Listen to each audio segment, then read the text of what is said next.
For today's video, tara at samahan nyo na naman ako sa panibagong takbo ng buhay ko dito sa Canada. Nagkayayaan nga kaming maglakad papunta ng superstore ng aking ka-flatmate. Puro na lang daw tulog ang ginawa namin maghapon. Kaya nagaya siyang lumabas para makalanghap kami ng sariwang hangin at para makapag-exercise na rin. At bigla naming nakita ang contractor na gumagawa dun sa apartment na lilipatan namin. Tinanong namin kung matatapos ito ng katapusan ng June para makalipat kami kaagad. Pero sabi niya malabo daw na matapos ito ng katapusan dahil madami pang gagawin sa apartment at marami pang i-fix. Sinabi niya na kailangan namin makipag-communicate sa landlord namin para malaman kung ano ang dapat naming gawin. Sa paglalakad namin may nakita kaming yard sale kaya sa Saturday pupunta kami sa yard sale. 8 AM ng umaga hanggang 12 noon. At nakarating na nga kami sa Sacred Heart Cathedral.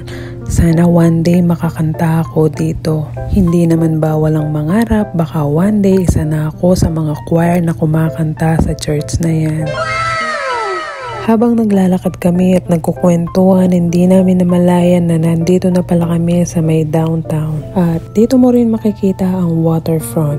At malapit din dito ang kanilang munisipyo. Alam niyo ba dati guys na almost 12,000 lang ang population dito sa may New Brunswick. Ngayon may almost 800,000 na. Fast forward at nag-aura-aura muna kami ni Madam dito sa may fountain. At nakita ko na naman ang madaming dandelion. Ito ang mga dahilan kung bakit kami nag-allergy. Pero alam niyo ba na ang dandelion safe itong kainin?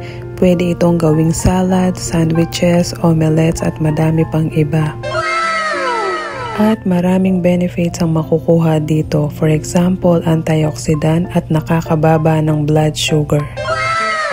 At sa aking paglalakad may bigla akong nakita. Akala ko si Koke, si Madam pala. Peace Madam, char-char lang yon. May kwento ko lang mga guys. Iba pa rin talaga kapag marunong kang makisama dahil kahit saan ka magpunta may kaibigan ka.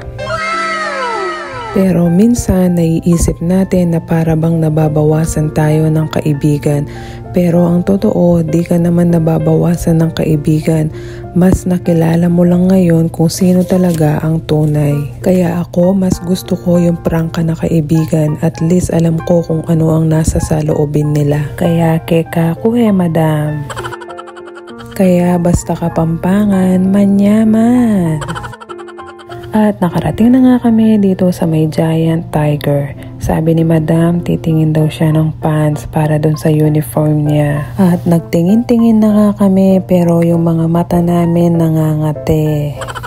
Nangangate sa mga nakikita namin. At nakakita nga ng mga pants si Madam pero malalaki ang size nito kaya hindi na siya bumili. At ayaw niya ang tela dahil maninipis ito. At fast forward, nangati ang mga mata ko. Hindi ko napigilan at nakakita ako ng mga damit na pambata.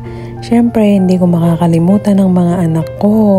At bumili lang ako ng sibuyas at pumunta na ako ng counter. Baka mga tipa ang aking mga mata sa mga makikita ko. At ayun na nga, naghintay ako ng kalahating buwan dito sa may counter.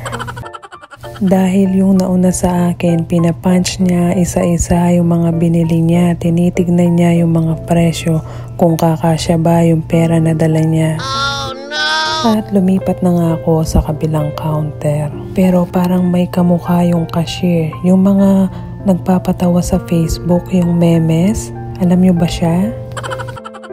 Fast forward at nakarating na nga kami dito sa may superstore. Sabi namin bibili lang kami ng gatas at suka. Bandang huli dahil may mga 50% hindi namin napigilan na hindi bumili. Fast forward guys at natapos na din kaming mamili at magi-start na naman kami maglakad pauwi ng apartment. Mahaba-haba po ang aming lalakaran. Hanggang dito na lang guys. Maraming salamat po sa mga nagsusupport at nagsishare. Don't forget to like, comment, and share. And don't forget to follow. God bless. Bye-bye!